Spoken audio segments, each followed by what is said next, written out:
Hey there, hope you're doing okay. So, welcome to what I hope will be something that's going to be really beneficial to you as a client in the gym.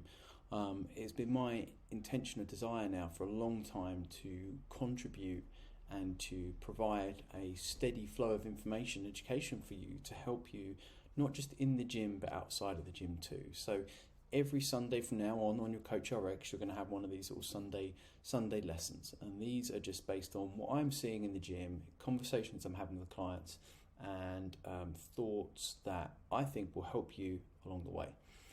If there's something you would like me to talk about in one of these videos, then just drop me a message. I'm happy to riff on anything. It's absolutely my passion to just talk the hind legs off anyone in relation to anything health, fitness, nutrition, lifestyle, mindset. So this week I'm going to start with something specifically around training, and something which I put a post up on Instagram a little while ago about, and that is training intensity. So here's the thing, I've been working out fairly consistently since the age of about 19.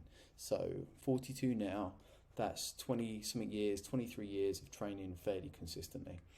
And what I've learned from that experience is that it's not just enough to show up.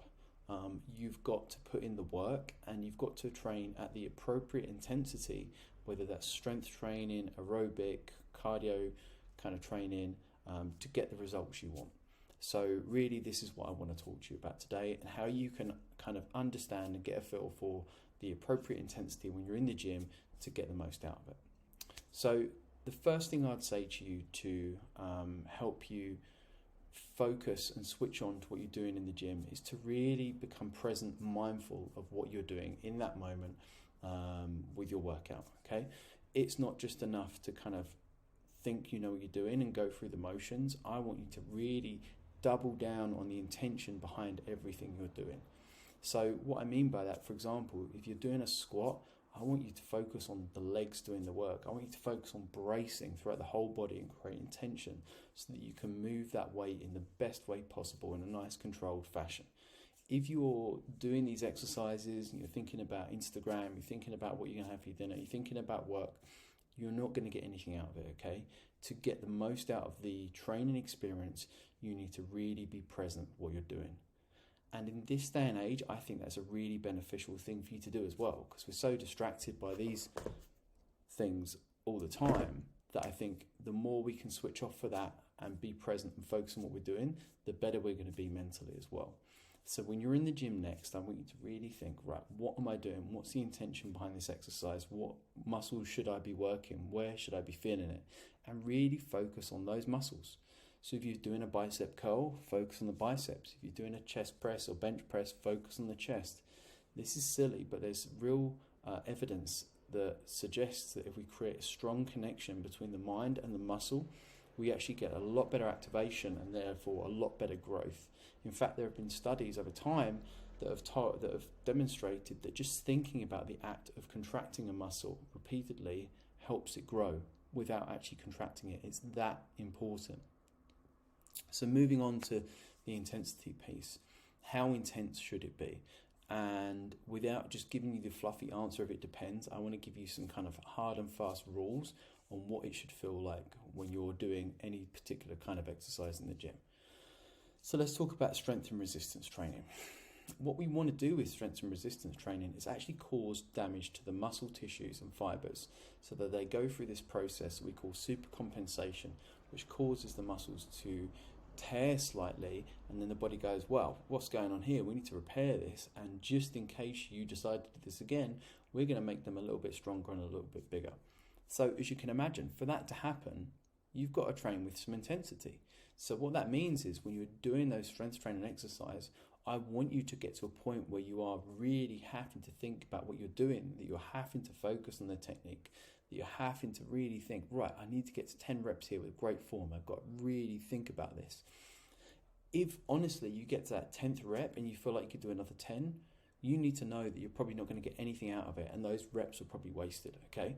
Certainly in the early days of strength training, there is a benefit to kind of staying back on the intensity. But once you've done 3 to 6 months of training with some consistency, we really want to see you push that intensity, okay?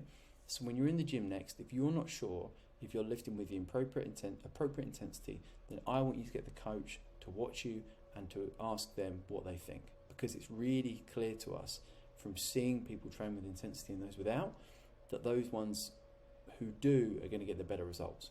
And we're going to be honest with you. If you need to put the weight up, if you need to push it a bit more, try a bit harder, we're going to push you to do that, because ultimately you're with us to get results and to get goals.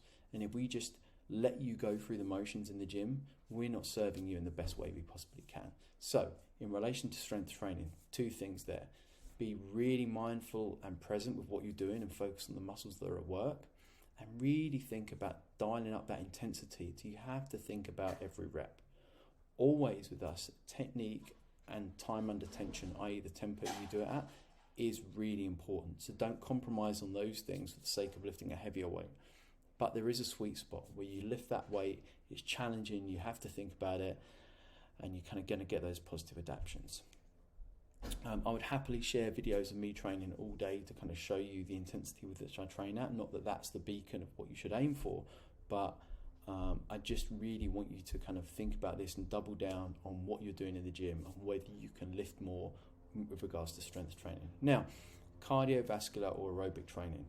There's two sides of this. If you're doing specific aerobic training, which you can think of easier, more sustainable, long efforts, 10 plus minutes where you're just breathing, heart and lungs, stuff like that, that should err on the side of being easier. It should err on the side of being sustainable. It should err on the side of you having to do the work, but it shouldn't feel like complete suffering. That's aerobic training. And in fact, there's a lot of science supports that to grow a real aerobic base, going a bit too easy is actually probably okay here. So if you're doing aerobic training, like easy aerobic work, hey, that's good. Dial it back in. The best way for you to gain an accurate insight into the intensity you're working at is through something like MyZone, which is going to show you that zone you're working in. That's going to show you, right, you're in the blue, green, that's great for aerobic work. And then we talk about anaerobic training. So anaerobic training is any kind of training where you can't use oxygen purely as a fuel source. So if you think of it like this, with aerobic training, your body can use oxygen through pumping through the lungs and the heart to kind of maintain a consistent output. But once you get to this point of intensity where the body can't keep up with that, this is called anaerobic training. So it's short bursts, high effort, high intensity. How do you know if you're training the right intensity here? Again, first and foremost, the best way you're going to be able to measure it is through something like a MyZone. But if you don't have one, can't afford one, completely understand, here's some guidance for you.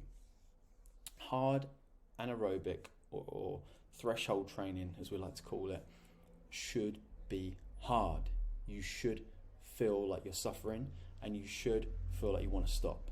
If you don't feel that, you're probably not trying hard enough, okay? And it's up to you to dig in, find that sweet spot of discomfort where you can just about keep going through it and push through it, okay?